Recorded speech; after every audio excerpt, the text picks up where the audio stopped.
여러분들 지난번에 우리 뭐 배웠는지 기억하세요? 네. 뭐 배웠어요? 가나안. 사실 우리가 가나안이 어렵다고 알고 있었죠? 네. 그런데 이제 제가 강의를 마치고 나서 가나안이 좀 쉬워졌죠? 네. 가나안의 정신이 세 가지라고 그랬는데 기억하십니까? 네. 첫 번째 뭐예요? 가나안의 정신은 하느님을 인정하고 하느님 앞에 무릎을 꿇을 줄 알으면 그것은 가나안이다. 두 번째 뭐죠? 우리가 소유로부터 자유로우면 돼. 많이 가지고 적게 가지고의 문제가 아니라 많이 가져도 자유로우면 된다. 됐죠? 그 다음에 세 번째 나눌 줄 알면 그것이 가나안이다. 이렇게 되어 있습니다. 오늘은 슬퍼하는 사람에 대해서 강의를 드립니다. 이 슬퍼하는 거는 우리가 얼핏 또 생각하면은 그게 뭐가 행복이야 이렇게 생각이 되지만 또 오늘도 강의를 들어보시면 맞아 그게 행복이구나 아마 그런 생각이 드실 거예요. 예수님 초대하고 오늘 강의를 시작하겠습니다. 성부와 성자와 성령의 이름으로 아멘. 네, 오늘 우리가 슬퍼하는 사람들, 자 한번 제목을 써봅시다.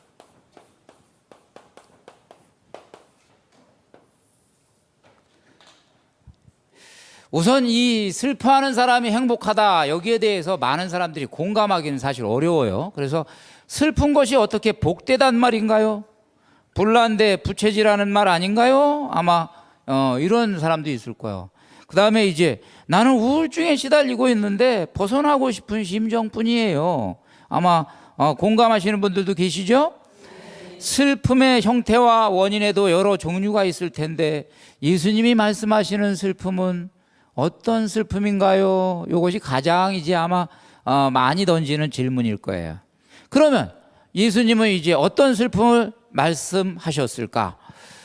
예수님이 말씀하신 이 말씀은 지난번에도 말씀을 드렸지만 그리스어로 말씀을 하셨어요? 히브리어로 말씀하셨어요? 근데 기록이 되기는 뭐로 기록이 됐어요? 그리스어로 기록이 됐습니다. 이 그리스어로 여기서 슬퍼하는 자, 슬퍼하는 자라고 되어 있는 이 단어는 펜툰테스라고 되어 있습니다.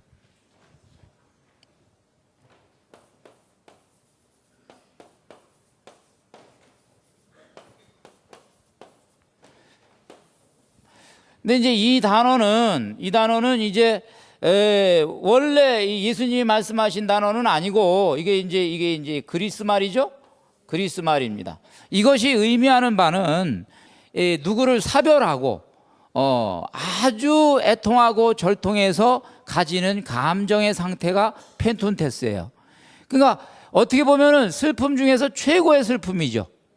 우리 슬픔 가운데 가장 큰 슬픔이 사별의 슬픔입니다. 뭐 그 이상 가는 슬픔이 어디 있겠어요? 그래서 그런 슬픔인데 이 루카복음에서는 우는 사람이라고 돼 있어요. 거기서는 아예 우는 사람. 그게 이제 그리스 말로 보면 클라이온테스라는 단어인데 그러면 예수님이 말씀하신 그리스 히브리어는 어떤 단어였을까? 이제 추적을 해보면 가장 대표적으로 우리에게 가능성이 있게 부각하는 단어가 사파드라는 단어입니다. 사파드. 네, 사파드인데 이 사파드는 이제 두 가지 의미로 구약 성경을 뒤져보면 나옵니다. 하나는 큰 소리로 울부짖으면서 슬퍼하는 걸 얘기하는데 죽음에 대한 애도, 죽음에 대한 똑같죠? 펜툰테스하고. 그래서 이제 보면은 사무엘상 25장 1절에 이제 9절에 나오는 내용을 보면은 사무엘이 죽었어요. 그럼 어떻게 됐냐? 그러자 온 이스라엘이 모여들어 그의 죽음을 애도하며 라마에 있는 그의 집에 그를 묻었다. 여기서 애도한다. 이게 울었다는 얘기죠. 고골하면서 울었다. 사파드입니다.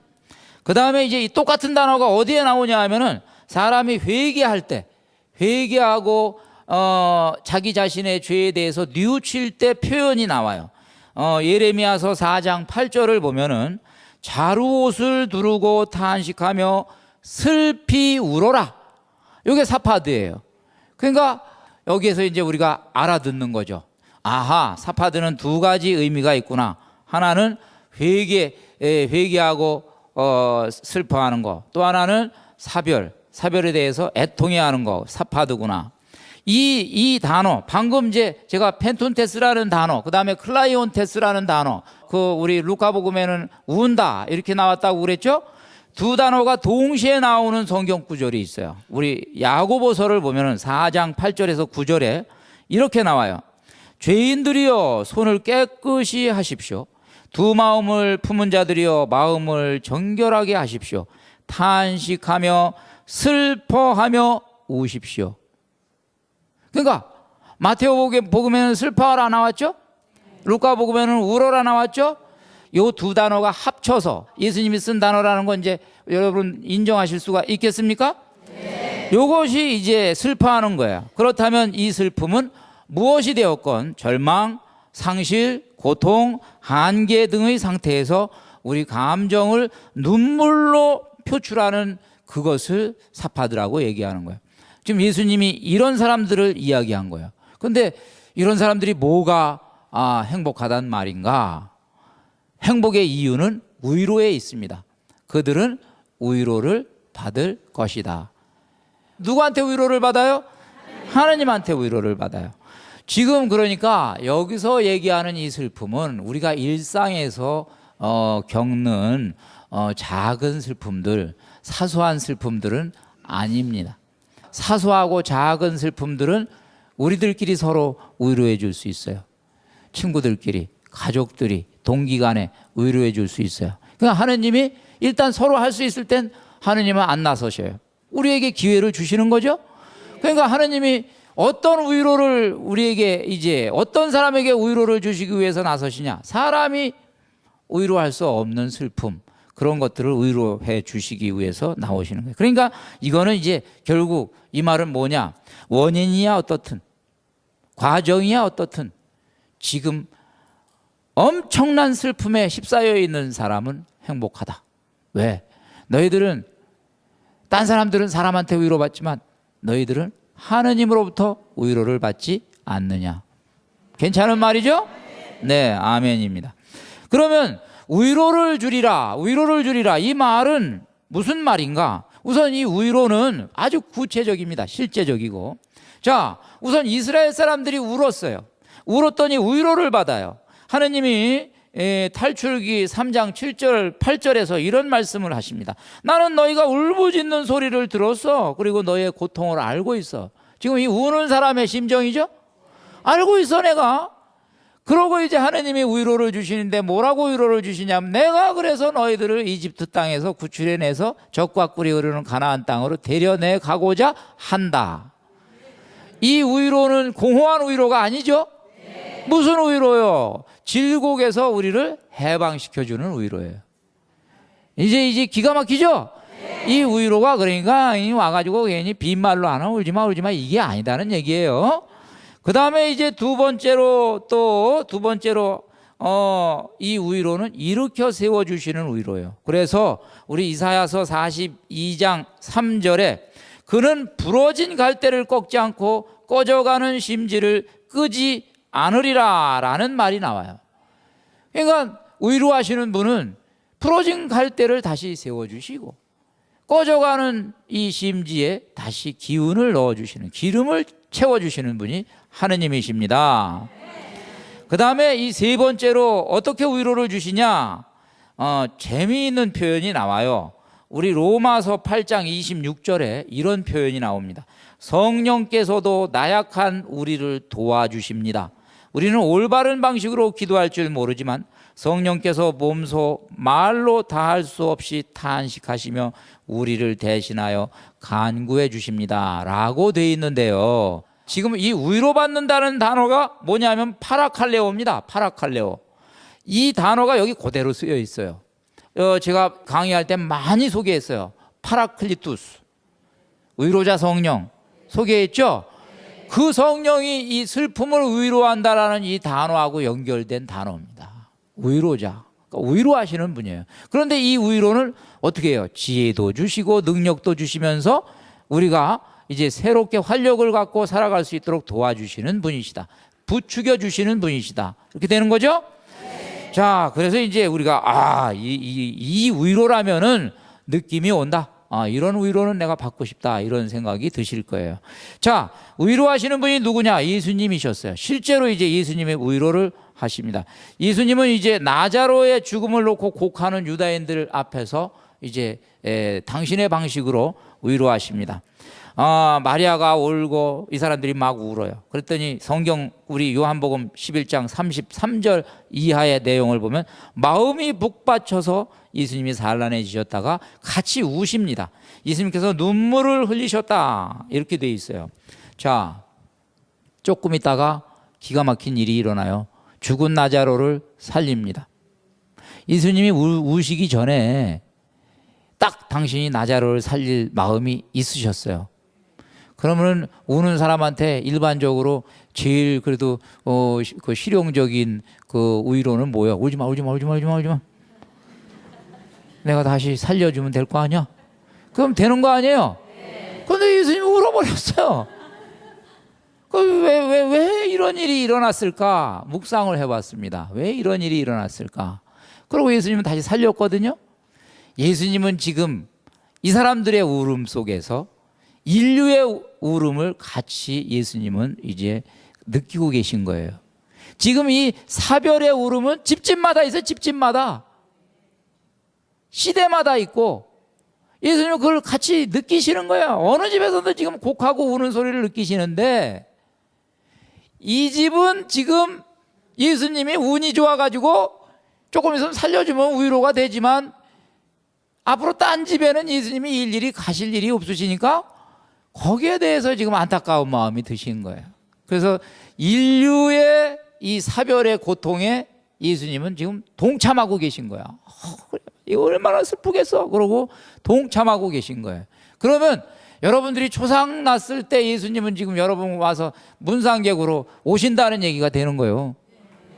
아시겠죠? 네, 바로 이 얘기가 그 얘기예요. 그러니까 예수님은 함께 울어주시면서 우리를 위로해 주시는 분이시다.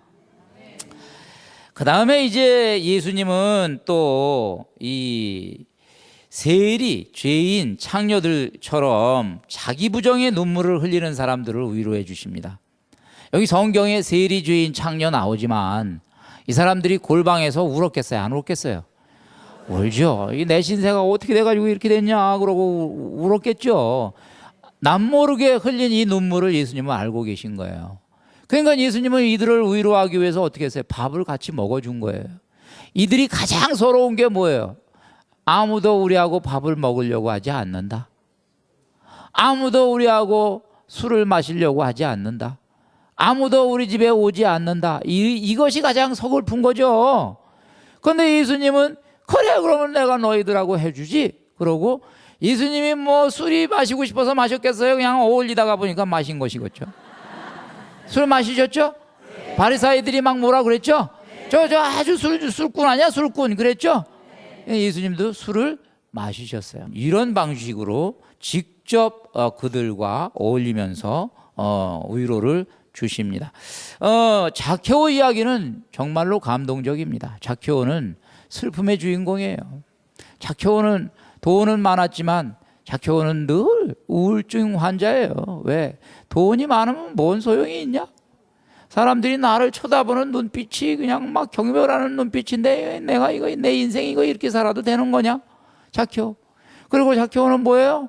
나는 왜 이렇게 키가 작아? 좀 키 좀 컸으면 좋겠는데 너무 작아. 뭐예요? 슬픔이죠. 그 다음에 콤플렉스입니다. 이거를 이제 예수님이 위로해 주시죠. 자케오가 위로의 말을 듣고 싶어서 나무 위에 올라갔는데 예수님이 딱 보고 자케오야 내려오너라. 내가 오늘 네 집에 머물러야겠다. 그랬죠? 이 말씀 듣고 자케오는 위로를 팍 받는 거죠. 나무에서 떨어질 뻔했습니다. 그냥 하도 위로를 받아가지고 그냥 자기가 듣고 싶은 말을 처음으로 들어본 거예요. 자기 집에 아무도 안 왔는데 예수님이 다른 분도 아니고 예수님이 오신다고 그러니까 자케오는 그냥 너무나 신이 나가지고 제 재산 절반 나누어 주겠습니다. 가난한 사람들한테 그랬죠. 얼마나 신이 났으면 그랬을까. 예. 그리고 이제 그 예수님은 두 번째 치유를 하시죠. 자케오한테. 자케오 마음속에 우리는 집안이 안 좋은 집안이야. 혈통이 안 좋은 혈통이야. 그러니까 내가 키가 작지. 이제 늘 이 마음이 있었어요. 그랬더니 이 사람도 아브라함의 자손이다. 그러면서 치유의 말씀을 주시고 위로의 말씀을 주셔요. 그러니까 예수님은 이러신 분이죠.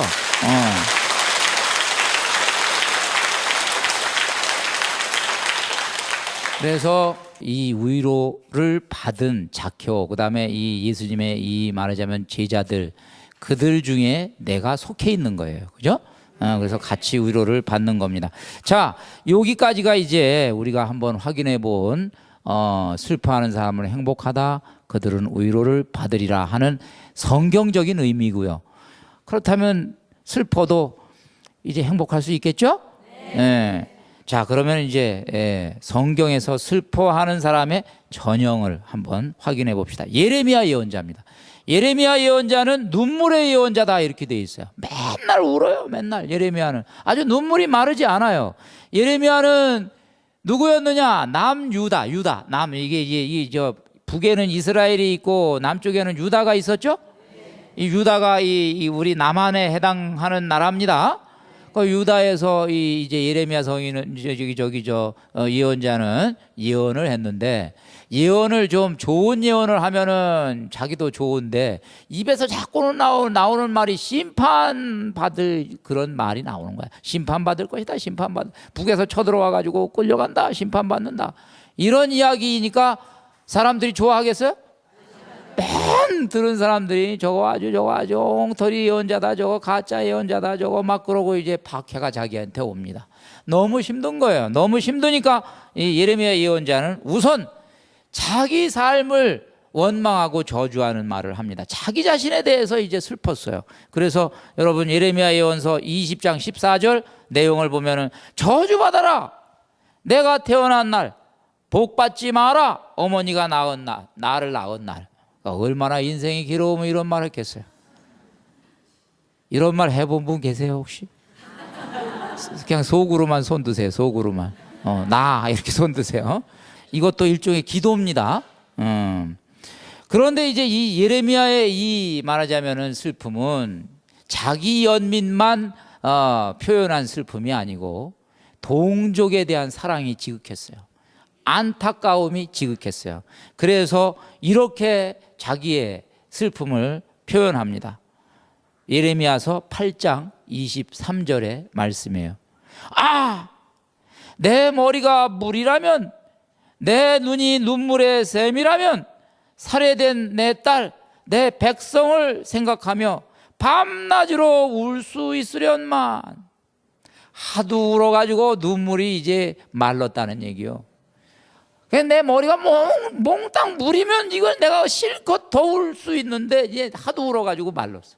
이게 샘이라면, 마르지 않는 샘이라면 더 울 수 있는데 말라서, 마음은 안타까운데 이제 눈물도 안 나. 하도 울어가지고 이 얘기예요. 그러니까 얼마나 울었으면. 그리고 이제 이 슬픔의 이 말하자면 눈물을 기도로 승화합니다.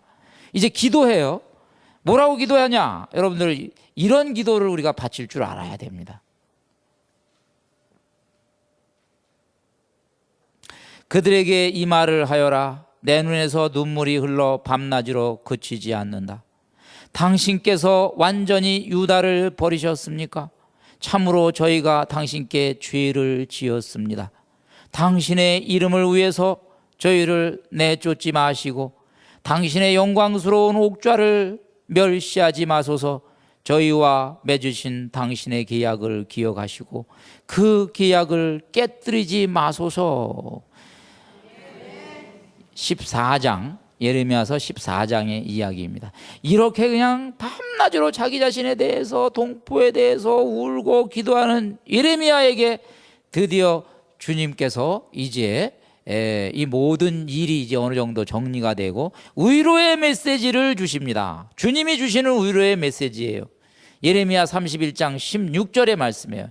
내 울음소리를 그치고 내 눈에서 눈물을 거두어라. 네 노고가 보상을 받아 그들이 원수의 땅에서 돌아올 것이다. 주님의 말씀이다. 예, 우리가 눈물로 기도하고 눈물로 하느님께 다른 사람을 위해서 간구하면은 하느님께서 이 눈물을 들어주십니다. 눈물의 기도를 들어주십니다. 자, 그 다음에 이제 이 예레미야는 이제 하느님을 이제 이렇게 이제 눈물 속에서 체험하고 나서 그 유명한 애가, 예레미야 애가, 이 슬픔의 노래죠? 슬픔의 노래를 이제 부르면서 3장 22절에 이런 이 고백을 합니다.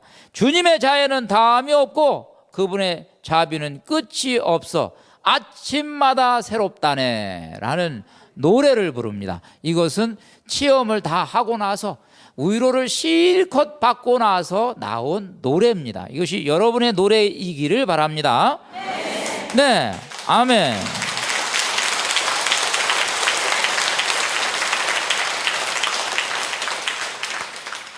이 박수는 하느님이 받으시는 박수예요. 자, 그러고 우리 간단하게 이제 지나가면서 한번 확인해 보겠습니다만, 히즈키야 왕 역시 눈물로 기도해서 응답을 받았어요. 어느 날 갑자기 너는 이제 병을 앓게 될 것이고 곧 죽는다. 날벼락이 떨어졌죠. 이사야 예언자의 날벼락이 떨어졌습니다. 그래가지고 벽을 보면서 단식을 하면서 기도하죠. 기도하면서 끄트머리 보니까 그는 기도하고 통곡하였다라고 되어 있습니다. 슬피 통곡합니다. 그랬더니 응답이 내립니다. 이제 그리고 치유를 주십니다. 나는 내 기도를 들었고 내 눈물을 보았다. 이제 내가 너를 치유해 주겠다. 이렇게 되어 있습니다. 자, 이 얘기는 뭐냐? 눈물은 하느님께도 통합니다. 여러분들, 이 눈물은 여러분 남편한테만 통하는 게 아니고 하느님께도 통한다. 오늘 이 비법을 배우셨죠? 네. 하느님도 눈물에는 약하신 분입니다. 자, 이제 여기서 우리가 하나의 또 지혜를 얻습니다. 우리도 많이 울어요. 요즘에 이제 울을 일도 있고. 그런데 어디 가서 울 거냐? 친구한테 찾아가서 울 거냐? 어디 상담받는 데 가서 실컷 울 거냐? 그것도 안 하는 것보다 낫죠 뭐. 근데 제일 좋은 거는 뭐요? 어디 가서 울 거냐? 답은 여러분이 아십니다. 네, 하느님 앞에 가서 우는 것이 가장 지혜로운 겁니다. 그분은 이 울음을 들어주시고 기도로 받아주시고 응답해 주십니다. 네. 자, 그러면 이제 이 전체를 우리가 정리해서 슬픔의 영성으로 한번 이제 우리의 지혜로 받아들여 봅시다. 지금까지 이야기를 종합하면 슬퍼도 우리에게는 희망이 있다. 첫 번째, 슬퍼도 희망이 있다. 이거를 가장 잘 묵상한 분이 누구냐면 후코예요. 후코. 샤를 드 후코. 이분은 유명한 분이죠. 사막의 영성가, 관상가입니다. 1901년도에 43세의 나이로 이제 수도 생활을 하다가 사제서품을 받고 사하라 지방의 오지에 들어가서 이분이 복음을 전하다가 16년 후에 총 맞아서 죽습니다. 근데 사람들이 이야기하기를 역사에 살았던 분 가운데 가장 예수님을 닮았던 분 중에 한 분이시다, 이 말을 합니다. 과연 이분이 예수님을 닮았을까? 제가 이분이 남기신 글을 읽어드리면 꼭 예수님의 음성처럼 들릴 거예요. 여러분들 한번 들어보시기 바랍니다.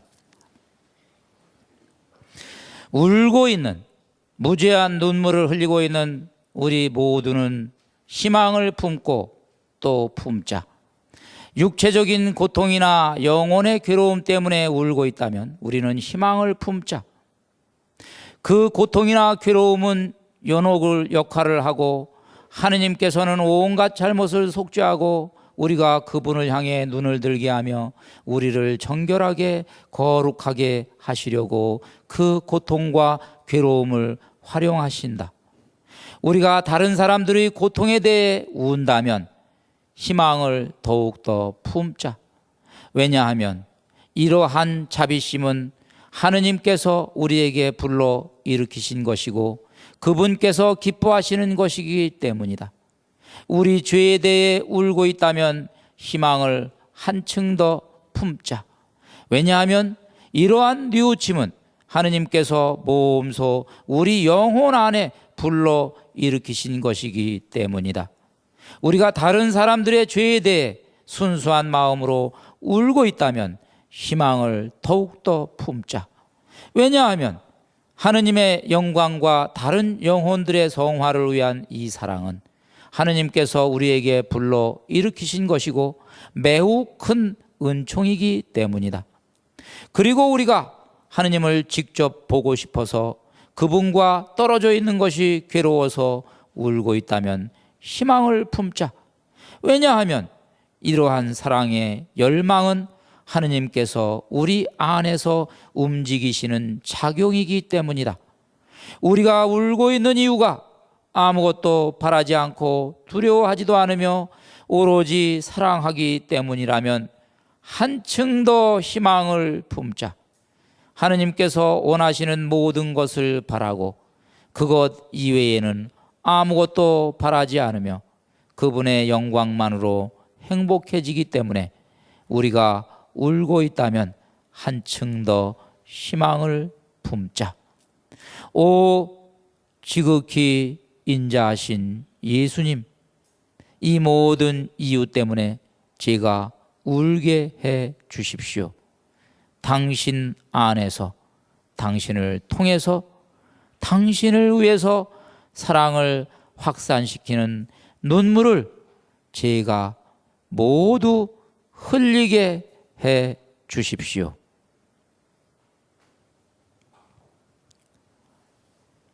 네, 이런 눈물은 참 우리가 흘려도 좋겠죠? 우리에게 희망을 주는 말씀입니다. 샤를르 푸코 주님과 똑같이라는 책에서 제가 인용을 해드렸습니다. 자, 그러니까 지금 이 강의를 들으시는 분들 가운데 어떤 이유가 되었건 내가 지금 아무에게서도 위로를 받을 수가 없는 슬픔을 가지고 있다면 우리 희망을 품읍시다. 위로해 주시는 분이 계십니다. 두 번째로 성숙한 신앙은 또 연대적인 슬픔을 자아낸다, 이렇게 되어 있습니다. 아까 예레미야 예언자가 동포 때문에 울어요. 그래서 이것이 우리의 울음이 되어야 됩니다. 나 때문에만 울지 말고 우리 이웃 때문에도 울고, 가난한 사람들 때문에도 울고, 불쌍한 사람들 때문에도 울고, 소외받은 사람들 때문에도 울고, 지구 저편에서 일어나는 전쟁 때문에도 울고, 이런 울음이 우리의 울음이 됐으면 좋겠죠? 그래서 우리 그 2차 바티칸 공의회에서 현대 세계의 교회에 대한 3호 권장이라고 이제 있는데, 거기에 이 첫 번째 문장이 기쁨과 희망, 슬픔과 고뇌, 현대인들 특히 가난하고 고통받는 모든 사람의 그것은 바로 그리스도 제자의 기쁨과 희망이며 슬픔과 고뇌다, 이렇게 되어 있어요. 그러니까 우리가 그런데 연대하는 거예요. 그런 마음으로 살면은 좋겠습니다. 그 다음에 이제 우리가 영적으로 이제 슬플 때가 있는데, 영적으로 슬플 때 이 슬픔의 방향을 잘 우리가 말하자면 설정해야 됩니다. 이 슬픔이 한편으로는 우리를 절망으로 모을 수도 있고, 이 슬픔이 한편으로는 우리를 도약으로 우리를 이끌 수도 있습니다. 똑같이 슬퍼했어요. 여러분, 유다하고 베드로 사도가 둘 다 슬퍼했습니다. 근데 한 사람은 슬퍼한 나머지 절망으로 갔습니다. 한 사람은 슬퍼한 나머지 희망으로 갔어요. 그래서 하느님을 만났죠? 회개로 만나고. 그래서 회개의 눈물을 흘리자. 자기 심판의 눈물을 흘리지 마라. 여러분 혹시 죄를 많이 져가지고 말이죠, 내가 이게 못된 삶을 살아서 내가 내 인생이 이게 뭐야, 이게 아주 망그러졌군, 막 이제 이러시는 분들, 자기 심판의 눈물을 흘리지 마라. 유다처럼 주님이 원하시는 일이 아니다. 성령이 원하는 일이 아니다. 눈물을 흘리려면 회개의 눈물을 흘려라. 지금이라도 뜯어 고치자. 지금이라도 바로 살자. 새 출발하자. 그러면 주님이 도와주신다 이거예요. 얘기가 되죠? 이게 영성적인 눈물이에요. 그래서 이렇게 우리가 눈물을 흘리면 멋있을 겁니다. 자, 해리 로더라는 가수가 있었어요. 이 가수가 공연을 합니다. 공연을 하는데 쪽지가 들어옵니다. 아들이 전쟁터에서 죽었습니다. 이 이야기를 듣고 계속 공연을 계속합니다. 신나게 공연을 계속합니다. 그리고 이제 공연을 마치고 나서 아들의 시체가 있는 야전병원을 찾아갑니다. 병원에 가가지고 딱 보니까 아들 시체가 있습니다. 근데 거기 가서 아들을 보고 울지를 않아요.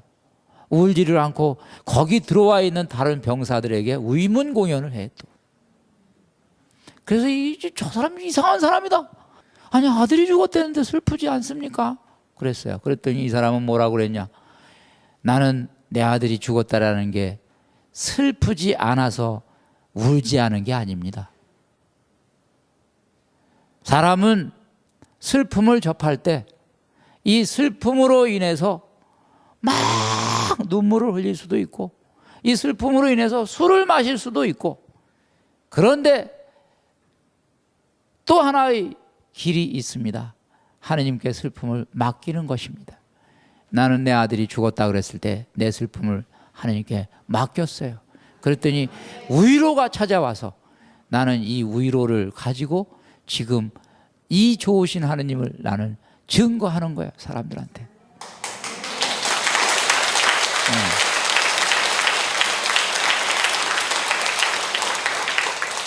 아마 이 노래는 눈물보다도 더 슬픈 노래였을 거예요. 이런 것들입니다. 그래서 우리가 언제든지 이 슬픔은 위로받을 수가 있고 그런데 이제 우리에게 슬픔에 대해서 가장 큰 위로는 묵시록에 나옵니다. 이 21장 4절에 나오는 내용입니다. 다시는 죽음이 없고 다시는 슬픔도 울부짖음도 괴로움도 없을 것이다. 여기가 어디요? 천국. 거기 가서 살고 싶죠? 네. 다시는 슬픔도 눈물도 고통도 없으리라. 네. 그곳으로 갑시다. 네. 네. 자, 그러면 이제 우리가 21세기에 우리는 어떻게 사는 것이 바람직하겠는가? 이제 지금까지는 영성적으로 수준 있는 이야기를 했고, 우리가 세상에서는 우리가 막 슬픔이 왔을 때 어떻게 하는 것이 좋을까? 많은 사람들이 이 우울증을 이제 겪고 있는데 영어로 블랙독을 우울증이라고 그래요. 블랙독. 블랙독이 뭐예요? 블랙독. 도구. 검은 개. 검은 개가 우울증이에요. 검은 개가 우울증이지. 그래서 이제 2020년이 되면 말이죠. 이 사람이 앓고 있는 질병 가운데 이 가장 많이 앓는 병이 이제 우울증이 될 거다라는 전망도 있어요. 이 조금 여러분들 느낌이 오시죠? 많은 사람들이 지금 이제 이러고 있어요. 이 감정이거든요. 감정인데 이 감정을 이모션이라고 그래요. 이모션. 이모션이라는 얘기는 모션이라는 말하고 앞에 이자가 붙은 거예요. 모션이 뭐죠? 움직임이죠. 움직임. 이모션은 내 마음이 밖으로 이렇게 움직여서 나가는 것을 감정이 마음이 밖으로 움직여서 나가는 거죠. 움직임이죠. 그 움직이면 방향이 있죠. 자, 우리가 울면서 이 움직임이 위를 향할 수도 있고 아래로 향할 수도 있어요. 위를 향하면 희망이고 아래를 향하면 절망이에요. 같은 이야기이지만 선택이죠. 자, 제가 롱펠로우 아주 그 미국의 유명한 시인인데 1807년도에 태어나서 1882년도에 돌아가신 분인데 이분의 인생 예찬이라는 시를 읽고 공감을 했습니다. 여러분 한번 공감해 보시기 바랍니다. 정직함과 곱고 바름을 강조하면서도 때로는 양심에 걸리는 행동을 할 때가 있습니다. 포근한 햇살이 곳곳에 퍼져 있는 어느 날에도 마음에서는 심한 빗줄기가 내릴 때가 있습니다. 따스한 사람들 틈에서 호흡하고 있는 순간에도 문득 심한 소외감을 느낄 때가 있습니다. 있어요, 없어요? 있어요. 제가 공감했어요. 이건 나도 이런 적이 있는데. 행복만이 가득할 것 같은 특별한 날에도 홀로 지내며 소리 없이 울고 싶은 날이 있습니다. 재미난 영화를 보며 소리내어 웃다가도 웃음 끝에 스며드는 허탈감에 우울해질 때가 있습니다. 자아도취에 빠져 스스로 만족감 중에도 자신의 부족함이 한없이 느껴질 때가 있습니다. 호흡이 곤란할 정도로 할 일이 쌓여 있는 날에도 머리로 생각만 할 뿐 가만히 보고만 있을 때가 있습니다. 지금 뭐 하고 할 일을 막 그냥 안 움직여져 몸이. 이럴 때 있죠? 아이고 해야 되는데 아이고 이럴 때가 있어요. 가끔은 흔들려 보며 때로는 모든 것들을 놓아 봅니다. 그러한 과정 뒤에 오는 소중한 깨달음이 있습니다. 그것은 다시 희망을 품은 시간들입니다. 다시 시작하는 시간들 안에는 새로운 비상이 있습니다. 흔들림 또한 사람이 살아가는 한 모습입니다. 적당한 소리를 내며 살아야 사람다운 사람이 아닐까요? 너무 공감이 갔어요. 어떤 때 우리가 흔들리는 가운데 적당한 소리는 뭐예요? 이거? 울음소리, 흐느낌 소리. 그래야지 우리가 사람다운 사람이 아니냐, 삶이 아니냐 이런 말이었습니다. 그러는 중에 새로운 시작을 또 하는 거죠. 이런 분들의 시 한 편을 통해서 내 삶이 어떤 때는 이렇게 고양될 수도 있죠. 예. 자, 바로 이런 것들이 슬픔이 가져다주는 은혜입니다. 그래서 이제 자꾸 울어라. 왜? 슬픔은 카타르시스를 가져온다 하는 이야기예요. 자, 미국에서 말이죠. 어떤 유명한 장군을 ABC 방송에서 이제 인터뷰를 합니다. 이분이 이제 아주 그냥 장군이니까 군인이니까 뭐 사람이 이제 여러 가지 별명이 붙는데 별명이 폭풍의 장군이다. 그러니까 성질이 아주 조금 이제 나타나는 말이죠. 성질이. 그래가지고 그렇게 얘기했어요. 당신이 별명이 폭풍의 장군이라면서요? 그랬더니 아니요.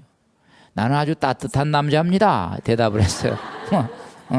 그래서 그 다음 질문이 미국의 최고의 적이 뭐라고 생각하십니까? 주적이 누굽니까? 어느 나라입니까? 이제 이걸 물은 건데 하여간 나는 미국의 가장 큰 적은 외부에 있다고 생각하지 않습니다. 이분이 대답했어요. 미국의 가장 큰 적은 눈물을 흘릴 줄 모르는 남자들이 많이 증가하고 있다는 사실입니다. 남자들이 눈물을 흘릴 줄 모르면 가정이 파탄나고 나라가 망하게 되어 있습니다. 라고 얘기를 했어요. 제대로 한 얘기 같아요. 우리 저 남자들은 우리 한국 사회에서 유교 사회에서 눈물을 흘리면 안 되는 걸로 돼 있죠. 어렸을 때 제가 제일 두려워한 말이 사내 자식이 울기는 이 말이 두려웠어요. 자, 눈물은 말이죠. 신이 인간에게 선물한 치유의 물이다 이렇게 말한 분이 있어요.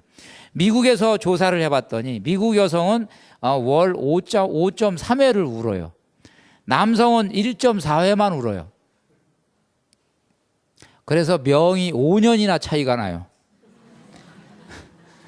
그러니까 많이 우니까 이제 명이 더 길어진 거예요. 한번 여쭤보겠습니다. 한 달에 5회 미만으로 우시는 분 손 들어보세요. 나는 눈물이 안 나. 한 달에 5회 미만이야 나는. 손 내보시고 나는 5번 이상 울어. 손 들어보세요. 이분들이 건강하신 분들이에요. 더 우시기 바랍니다. 더 많이 우세요. 자, 눈물은 의사 선생님들이 이제 연구를 해보니까 두 가지 역할을 해요. 크게 보면은 하나는 우리 안에 있는 독을 빼내요. 그러니까 여러 가지 독소를 빼내. 뭐 유발인자, 뭐 병의 유발인자들을 눈물이 정화시켜. 그래서 카타르시스라고 그러죠. 또 하나 눈물은 우리가 행복할 수 있는 그 물질을 여기 조금 분비시켜줘요. 눈물은 위로의 물질. 그러니까 눈물은 신이 만들어낸 물인 거예요, 진짜로. 그러니까 많이 우시기 바랍니다. 많이 우시고요. 이 운다라는 건 말이죠, 아름다운 거예요. 어떤 할아버지가 있었는데 이 할아버지가 암 선고를 받았어요. 암 선고를 받았는데 암 선고를 갑자기 받고 나면은 성질이 난폭해져요. 그죠? 아무하고도 얘기 안 하고 막 가족들에게도 난폭하고, 이분은 좀 심했어요. 그래가지고 의료진한테도 막 난폭하고, 그래서 이분을 당분간 다룰 방법이 없었어요. 그런데 이 할아버지가 친한 어린 아이가 하나 이 이야기를 듣고 할아버지를 위로하러 찾아왔어요. 근데 할아버지가 너무 이제 난폭해졌으니까 너만 조그만 놈이 들어가 봐야 뭐 할아버지가 네 말 듣고 바뀔 줄 아냐? 들어가지 마 그랬더니 그래도 나 할아버지 보고 싶어요. 들어갔어요. 들어갔는데 들어갔더니 애가 웃으면서 나와요. 다음 날도 또 갔는데 또 며칠 왔다 갔다 하는데 희한하게 할아버지가 점점점 좋아지더니 며칠 지나니까 할아버지가 지금 그 증세가 없어졌어요.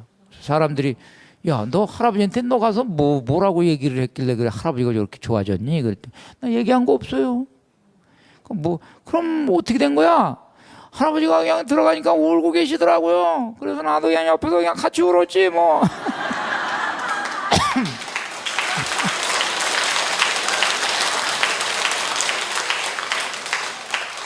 같이 울어주는 것만 해도 치유가 되는 거예요. 자, 우리 그 닥터지바고, 제가 참 이 닥터지바고는 불후의 명작이에요. 왜냐하면 이게 영화도 잘 돼 있지만 이 소설의 이 대사들이 있죠. 그 묘사하는 것들이 인간의 심리를 너무나 잘 묘사한 거예요. 거기에 이런 대목이 나와요. 그 라라가 부유한 변호사의 유혹을 당합니다. 유혹을 당하니까 막 수치감도 생기고 막 자기 존재에 대한 이제 회의도 생기고 그러고서 이제 교회로 가는 장면이 나와요. 교회로 가는 장면이 나오는데 그거를 묘사한 대목이 문학 중에 문학입니다. 그대로 읽어보겠습니다. 라라는 신앙인이 아니었다. 그녀는 교리도 교회의 전례도 믿지 않았다. 그러나 그녀는 삶을 지탱하기 위해서 내면의 음악이 필요했다. 인간은 이러한 음악을 자기 자신의 힘으로는 결코 작곡할 수 없다. 라라는 삶에 대한 하느님의 말씀 안에서 이러한 음악을 발견했다. 그래서 그녀는 교회로 갔다. 그곳에서 울 수 있었기 때문이다. 진정한 음악, 내면에서 들려오는 음악, 이거는 하느님만이 작곡할 수 있어요. 이 음악은 하느님의 위로를 받았을 때 나오는 음악인 거예요. 그러니까 교리도 믿지 않는, 전례도 믿지 않는 라라가 교회를 간 거예요. 바로 우리들에게는 우리가 갈 곳이 있죠? 네. 여러분들 교리 몰라도 돼요. 전례 몰라도 돼요. 그냥 가서 여러분들이 그분의 터치를 만나면 음악이 나오는 거야. 우리 안에서 이 음악이. 아멘. 주님의 또 위로의 메시지 마지막으로 들으면서 오늘 강의를 마치겠습니다. 지난번에 말씀드렸듯이 요세파 수녀님이 들었던 예수님의 메시지입니다.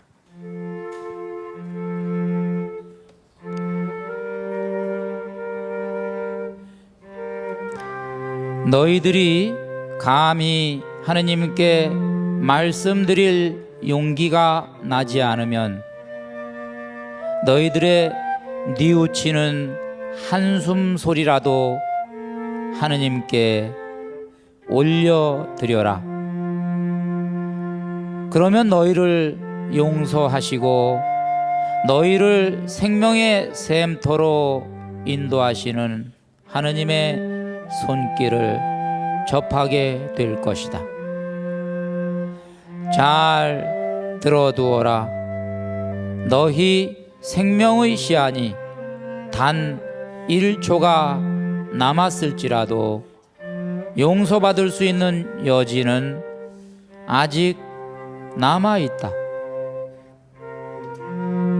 목숨이 경각에 달려있는 이 시점에도 영원한 생명을 주시려는 하느님의 배려가 분명히 있다. 죄악에 물든 영혼들에게 나의 사랑과 자비가 한없이 깊고 넓음을 알려주겠다. 나는 너희들의 잘못을 모두 용서해 주고 싶다. 너희들을 용서해 주어야만 내 마음이 안도하며 쉴 수 있다. 나는 이 감실 안에서 사랑하는 너희 영혼들이 다가와 주기를 고대하고 있다. 주저하지 말고 나에게 오너라. 어서 내 품에 안겨라. 아무것도 두려워하지 마라. 나는 너희들의 아버지가 아니냐.